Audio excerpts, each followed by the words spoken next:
Say that again, kid. Khalid Al-Fahim leaned forward in his leather booth, the corner of his mouth twitching with a smirk that didn't quite reach his eyes. You speak how many languages? The boy, standing just 5 feet away, didn't flinch. His tone was calm, steady. 9, sir. The billionaire CEO blinked once, then let out a low chuckle, more of a scoff, really. The kind you hear right before someone says something they'll regret. And I suppose you picked those up on the streets of the Bronx between shifts washing dishes? Around them, the evening crowd of the Manhattan restaurant clinked wine glasses and passed plates worth more than the boy's mother made in a week. But for that one moment, all sound seemed to vanish, replaced by an unspoken tension that cut through the air like broken glass. That kid. His name was Jaden Brooks. 14 years old. Athletic build. Sharp eyes. Son of Monica Brooks, the overnight waitress working 2 jobs just to keep the lights on. What no one knew, not even Monica, was that her son had spent the last 3 years turning every hour of silence into strategy. Every overlooked moment into mastery. And tonight wasn't an accident. This was a black story. Not of struggle, but of calculation, of power, of reclaiming dignity where it had been trampled. Jaden wasn't there for sympathy. He wasn't there to impress. He came to expose. And before the night was over, the man who had laughed at him would learn that sometimes the sharpest minds don't come from Ivy League schools. They come from public libraries. From resilience. From mothers who refuse to break. If you're still here, listening, you're exactly who this story is for. So take a breath, lean in, and follow closely. Because what happens next is the kind of story that makes you rethink everything you believe about talent, race, and power. This isn't just any story. This is Jaden's story. And it starts with a lie the world keeps telling, until someone like him breaks it. Jaden didn't blink. His shoulders were square, chin slightly raised, not in defiance, but in self-respect. He stood like someone who knew exactly what he was worth, even if no one else in that room did. 9 languages, he repeated, without a trace of hesitation. English, Spanish, French, Arabic, Russian, Mandarin, Portuguese, Japanese, Korean. The air shifted. Somewhere behind the bar, a bartender paused mid-pour. A busboy slowed his steps, a plate in hand. Monica, standing frozen by the kitchen doors, felt the blood drain from her face. She had told Jaden to stay quiet, to avoid attention. This was not the time, nor the place, to pick a fight with a man like Khalid Al-Fahim. But Jaden had already decided. The time was now. Khalid laughed again, this time louder. It was the laugh of a man used to being right. A man who had never been questioned by someone who wasn't wearing a tailored suit or holding a 6-figure degree. Japanese? Mandarin? What's next, Martian?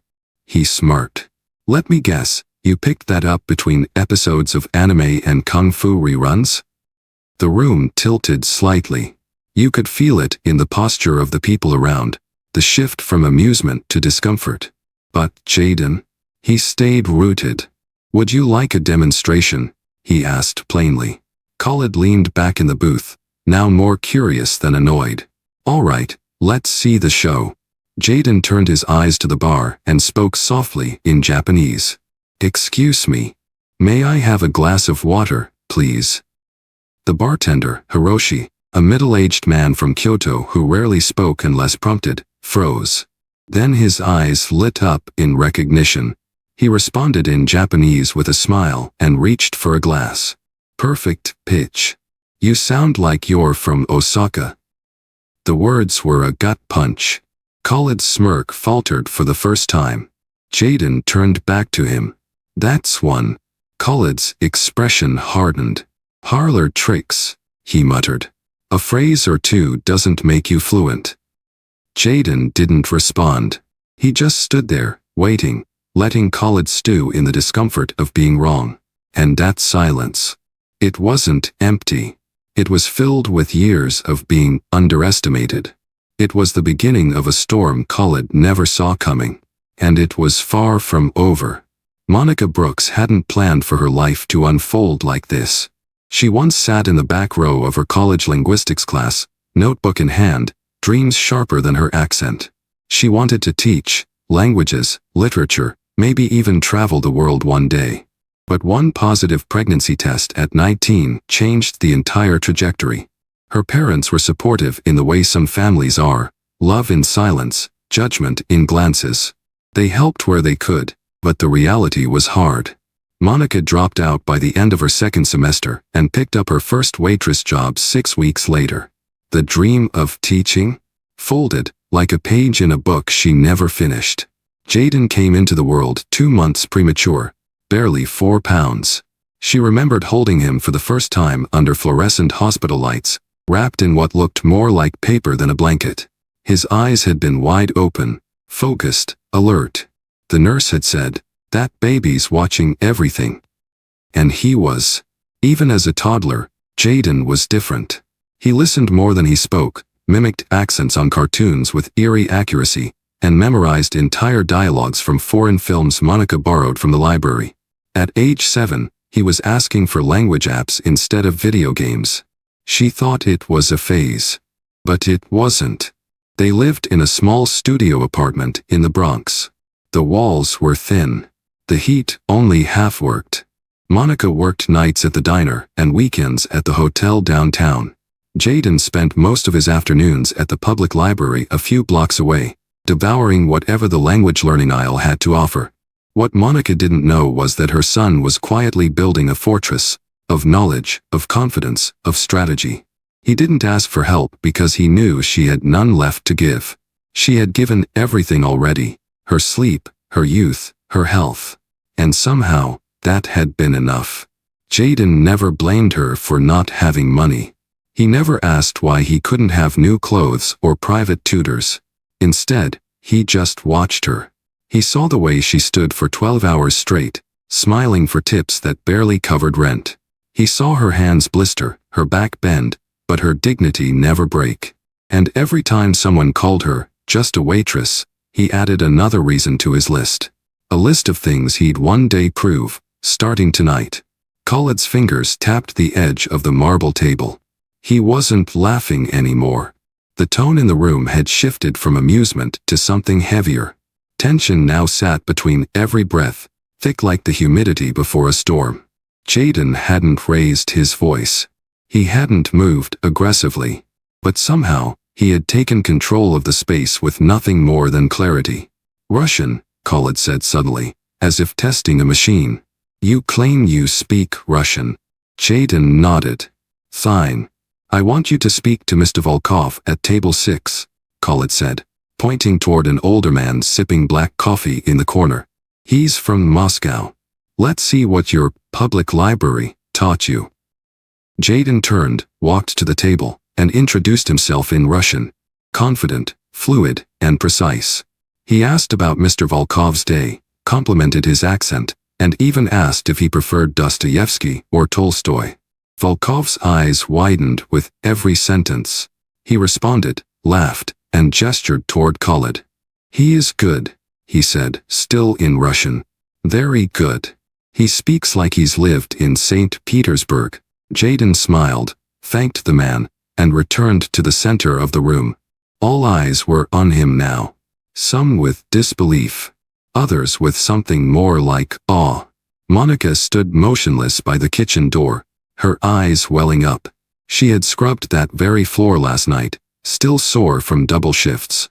But this was her son. Speaking a language she couldn't even recognize, winning over men with power and money like it was chess, and he already knew the final move. Jaden reached into his backpack. It wasn't new, frayed at the seams, faded from sun and years of use. He pulled out 3 certificates and placed them neatly on the table in front of Khaled. "These are my language proficiency certifications," he said, "from the city's gifted youth program." Khaled skinned them, searching for a flaw. "Russian, Japanese, Arabic. Certified at advanced level," Jaden said. "All earned in the last 2 years." Khalid raised an eyebrow. You expect me to believe these aren't forged? Jaden didn't blink. You're welcome to call the program director. I memorized the extension. Or I can call for you. In Arabic. A soft ripple of laughter came from the bar. Not mocking, but impressed. Jaden wasn't just defending himself anymore. He was rewriting the narrative, live, in front of the very people who once doubted him. And he was just getting started. Khalid Al-Fahim leaned back, arms crossed over his chest, eyes narrowed. He wasn't laughing anymore. But that didn't mean he was ready to surrender. Billionaires didn't just get rich, they stayed rich by knowing when something didn't add up. And a teenager claiming to speak 9 languages? That didn't add up. Let's make it interesting, Khalid said, lifting his phone and pulling up an email thread. This is a bilingual contract draft, Arabic and English. It's a preliminary agreement for our new Dubai partnership. He turned the screen toward Jaden. Go ahead. Tell me what's wrong with it. Jaden didn't flinch. He took the phone gently, scanned the screen for less than a minute, then looked up. You used the word mubashir in section 5, Jaden said calmly. But in this context, you needed fori. Mubashir implies broadcast or direct, not urgency. In business contracts, fori indicates immediate action. Khalid stiffened. Jaden continued, voice steady. You also used murahik to describe delivery expectations. That means adolescent. I believe you meant murahib, which refers to anticipated timing. Silence. The assistant manager standing nearby coughed awkwardly. Monica covered her mouth, eyes wide. The kitchen staff, now lined up quietly behind the counter, exchanged glances. Jaden had just pointed out 2 errors that completely changed the tone and meaning of a multi-million-dollar contract. Khalid snatched the phone back and reread the email. And sure enough, the kid was right. What else? Khalid asked through gritted teeth. Jaden reached into his backpack again and pulled out a compact tablet. He tapped the screen and opened a document, his own side-by-side translation of the email, color-coded for clarity. He rotated it toward Khalid. I revised the full draft. Left comments in both English and Arabic for your legal team. If you'd like, I can send a clean version tonight. You rewrote my contract? Khalid asked, more stunned than angry now. I improved it, Jaden said. And probably saved your Dubai deal. Khalid stared at the screen. This wasn't some kid showing off vocabulary. This was corporate-level linguistic strategy. Real-world precision. And it wasn't something you could fake. Jaden didn't just speak languages. He understood nuance. He spotted landmines buried in syntax. He was, in every sense of the word, lethal with words. And in that moment, Khalid realized something unnerving. This wasn't about a child trying to impress a billionaire. This was a black story of preparation meeting prejudice. Of brilliance born not from privilege, but from purpose. And Jaden? He had just made his move. The room had gone silent again, but this silence felt different, like the breath everyone holds right before an earthquake. Khalid Al-Fahim sat stiffly, his jaw clenched, staring at the document Jaden had prepared.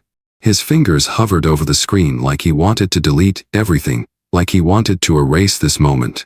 But he couldn't. Because the truth was staring back at him in black and white.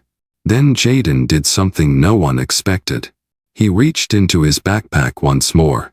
This time, he pulled out a small black audio recorder. Simple. Plain.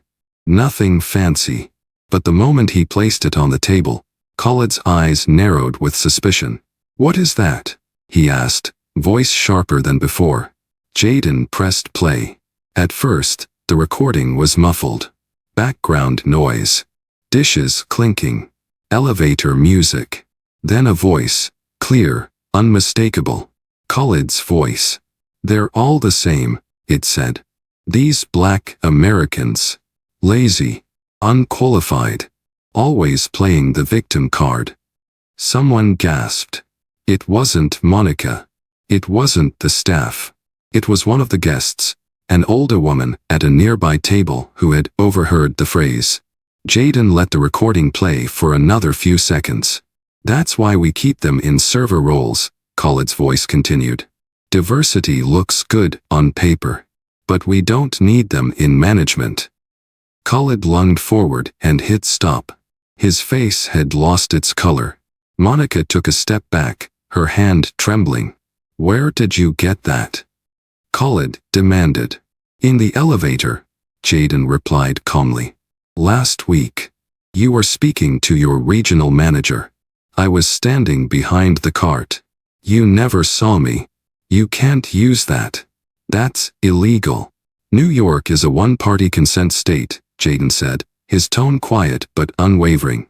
Only one person needs to know the conversation is being recorded. And that person was me. Khalid's mouth opened, but no words came out. Everyone had heard it. His staff, his customers, his peers. The polished, well-spoken CEO who gave speeches about equality at investor conferences had just been stripped bare by a 14-year-old boy. And not with emotion. Not with opinion. With evidence. It was the kind of exposure that didn't just hurt.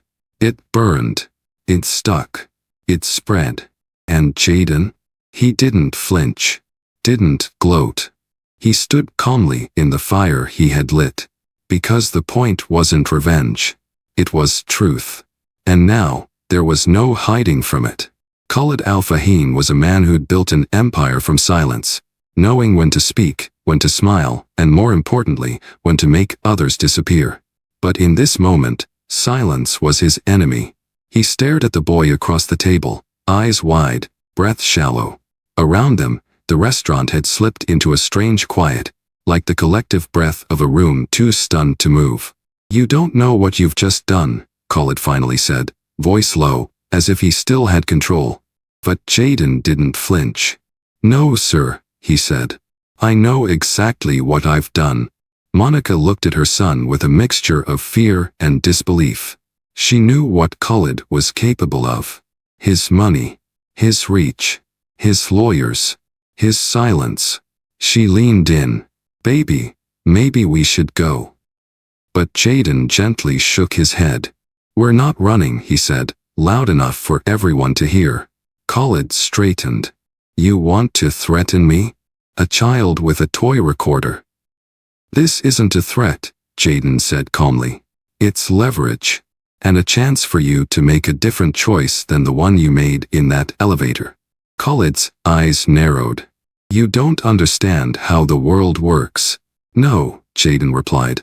I understand exactly how it works. Which is why I recorded the conversation. Which is why I emailed a copy to my attorney and saved one on cloud storage. A ripple went through the staff. You think I can't crush this? Khalid said, voice rising. I think you could try, Jaden answered, still steady. But that recording, along with your contract errors, could go viral before lunch tomorrow. The Labor Department. The press. Civil rights attorneys. You wouldn't just lose your image. You'd lose your entire board. Khalid leaned forward, eyes now cold. What do you want? He asked. Jaden didn't smile. He wasn't there for games. I want change, he said. But we'll get to that. First, I want you to understand what this is. He tapped the recorder gently. This isn't revenge, he said. It's accountability. You built your company on the backs of people like my mother, and then mocked them for not being able to climb out. But now, you have a choice. He paused. You can keep pretending you're untouchable, or you can prove you're capable of learning. And in that moment, Khalid saw it clearly. This wasn't a boy standing in front of him. This was justice, disguised as a black kid from the Bronx, with facts, law, and truth on his side. Khalid stared at Jaden like he was looking at something he couldn't classify. Not a boy. Not an employee. Not even a threat. But something else entirely, like a mirror held up to everything he didn't want to see about himself. Jaden took a step forward, his tone steady, his eyes never leaving Khaled's. I'm not here to destroy your company, he said. That would be easy. One email, one headline, and everything you've built starts to collapse. Khaled's lips pressed into a thin line. His silence spoke volumes. But that's not what I want, Jaden continued. I want justice. He reached into his backpack one last time and pulled out a neatly folded document. Monica, still frozen by the kitchen entrance, whispered, Jaden, what is that? He handed it to Khaled without hesitation. My proposal. Khaled unfolded the paper and scanned the contents. His brow furrowed. I'm not asking for money, Jaden said. Not for myself. I'm asking for opportunity, for people like my mother, for kids like me. Khaled looked down at the list, and Jaden began explaining each point like he was presenting a case in court. First, he said, I want my mother promoted to general manager of this flagship restaurant. Not because she's my mom, but because she's earned it. 5 years of loyalty. No complaints. Staff love her. She runs this place without the title. Khaled said nothing. Second, Jaden continued, I want a scholarship program named after her. The Monica Brooks Future Minds Initiative. Funded by your company. Designed to help Black and Latino youth pursue language and business education. He paused, letting that sink in. Third, Jaden said, I want a position, not as a token hire, but as a junior language consultant. Part-time. Remote. With clear deliverables. I'll prove my worth. Khaled finally spoke, voice dry. You're 14. And I've already saved you from a multi-million-dollar PR scandal, Jaden answered. Also, your Dubai deal. For a long moment, Khaled just stared at the paper. It wasn't emotional. It was precise. Measured. Professional. The kind of document drafted by someone who had done their homework. This isn't a threat, Mr. Al-Fahim, Jaden said. It's a solution. And it's your chance to do something different. For once. And for the first time in years, Khaled found himself facing a decision he couldn't buy, bully, or bury. He could only choose. Khaled Al-Fahim was quiet. The kind of quiet that didn't come from anger, but from being seen too clearly. His fingers gripped the edge of the table, the contract still resting in front of him. Jaden didn't press. He let the moment breathe. Let the weight of truth sit on Khaled's chest the way it had sat on his mother's shoulders for years. You think you know me? Khaled finally asked, voice low. I know enough, Jaden replied. Enough to understand that somewhere along the way, you forgot. Khaled looked up sharply. You were 16 when you came to America, Jaden continued. A refugee from Syria. Your father worked nights at a gas station. Your mother cleaned houses. You barely spoke English. You failed your first placement test. Khaled's face paled. Jaden's voice softened, not mocking, not accusing, just real. But you had help. A librarian who taught you how to pronounce your R's. A teacher who stayed after school. A neighbor who gave you an old laptop. You had people who saw your potential before you had power. Khaled looked down. And now, Jaden said, you're the man who tells black kids their dreams are delusions. Who hires women like my mom to serve, but never to lead. Monica looked on, stunned. She had never heard her son speak like this, not just as a boy with facts, but as someone holding the weight of history in his voice. Khaled rubbed his temples. I worked hard. I earned everything. I know you did, Jaden said. But somewhere along the way, you stopped making room for anyone else. You climbed the ladder and pulled it up behind you. The room stayed still. You didn't start this journey as a villain, Jaden added. But that recording, your hiring practices, the way you looked at me like I was nothing. That's not the man who came here at 16.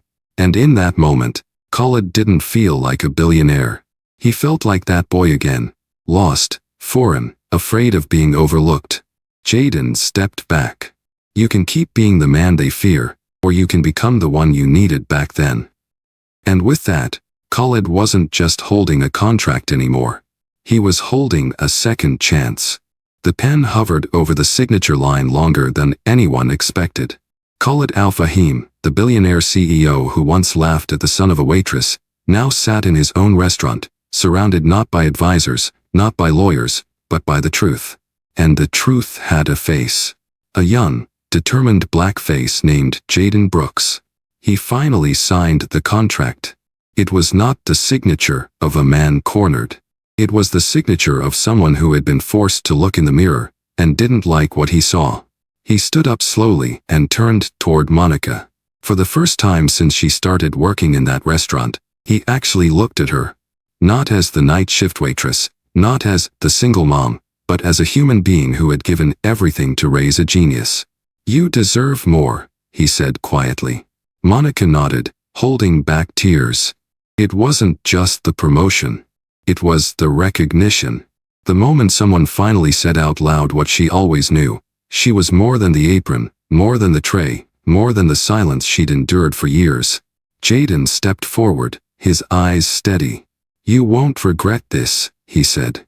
"I already don't," Khalid replied.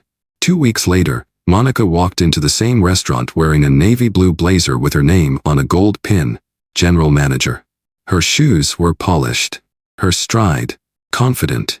Employees who once overlooked her now stood when she entered the room. Jaden, meanwhile, began consulting remotely for Al-Fahim Global. His revisions helped the company close a stalled partnership with a Japanese firm. A deal worth over $60 million. The executive board called him the prodigy from the Bronx.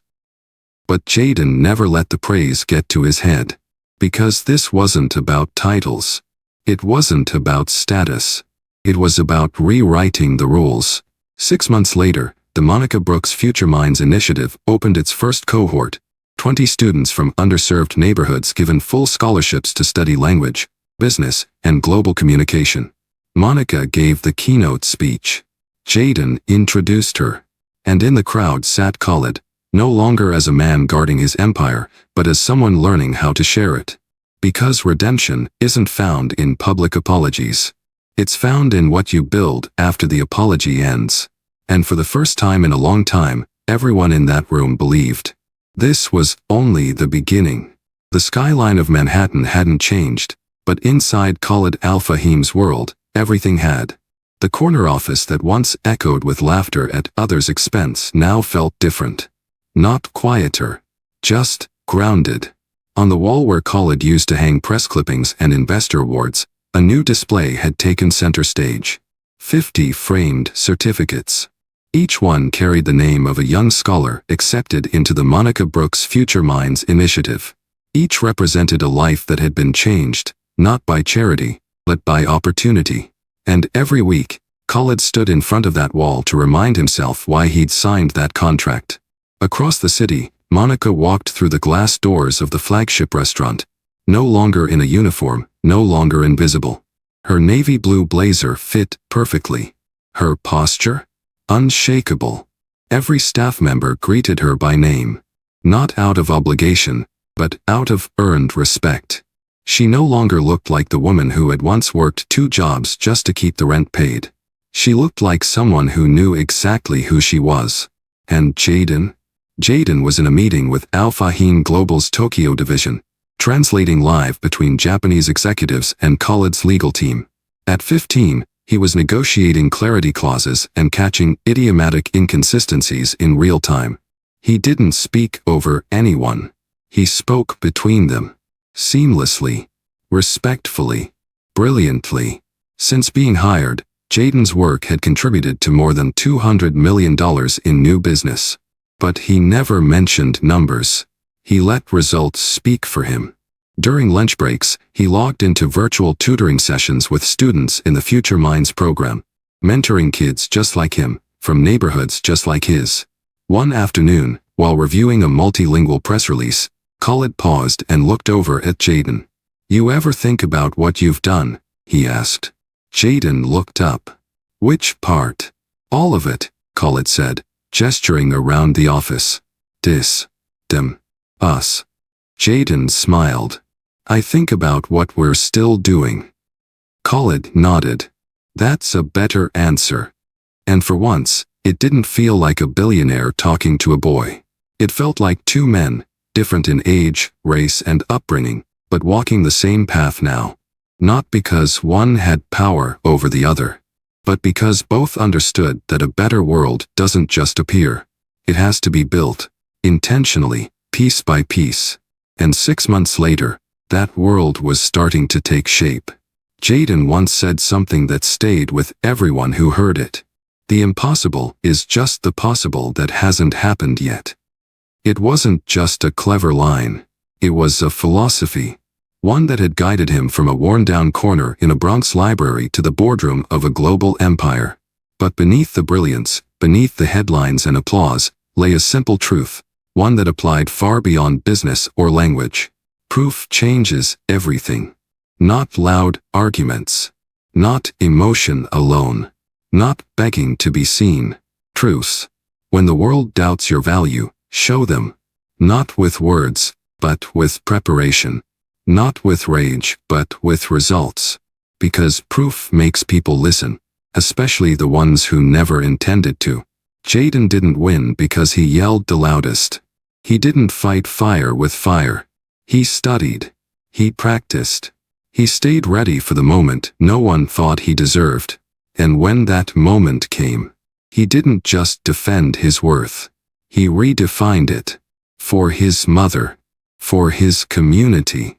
For every young person who's ever been told they should stay in their place. Monica once told Jaden, after a long shift, they can take away a lot of things, baby, but they can't take away what you've earned. She was right.